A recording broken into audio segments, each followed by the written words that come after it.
ওই লালু, কাল থেকে রশিদপুর মেলা জব্বার চাচা সংবাদ পাঠাইছে, লাঠি খেলায় তোর ঢোল বাজার লাগবো। কোনো সমস্যা নাই, রাস্তারে কইও আমি রাজি।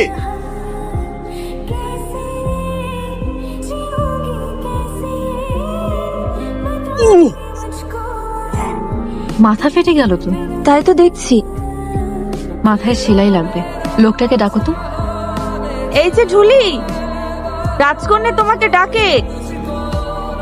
তোমার তো মাথা ফেটে গেছে। ও কিছু না, আমি দেখলাম তো, খুব জোরে লেগেছে। রক্ত বন্ধ হয়ে গেছে, ঠিক হয়ে যাবে। না না, সেপটিক হয়ে যাবে, সেলাই দিতে হবে। আমার সাথে ডাক্তারখানায় চলো। লাগবো না, দুব বাগার চাবায় মাথায় ঘষা দিলেই ঠিক হয়ে যাবে। গরিব মানুষের গরিবী ওষুধেই কাম হয়ে যায়। রাজকন্যা, বেলা হয়ে গেল। আসছি, ডাক্তার দেখিয়ে নিও।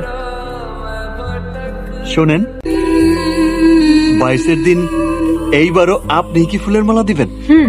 দেব তো। তুমি কোন জ্ঞান নৌকা চালাও? আমি না, ওরা চালায়, আমি চায়া চায়া দেখি। তাহলে ফুলের মালার কথা জিজ্ঞেস করছো? আমার খুব মন চায় ওই মালাই না আমার মায়ের গলায় দেই। ওই মালা পেতে বাহাদুরি লাগে অনেক। অনেক? অনেক। আমি তো যার তার গলায় মালা পরাই না, বাহাদুরের গলায় পরাই। তোমার ঢোল বাজানো শুনলাম, খুব ভালো বাজাও। আর শোনো, এই বয়সে মাকে নিয়ে ছেলে মানুষের মতো ভাবতে হয় না। যেটা পারবে না সেটা নিয়ে কখনো ভাববে না।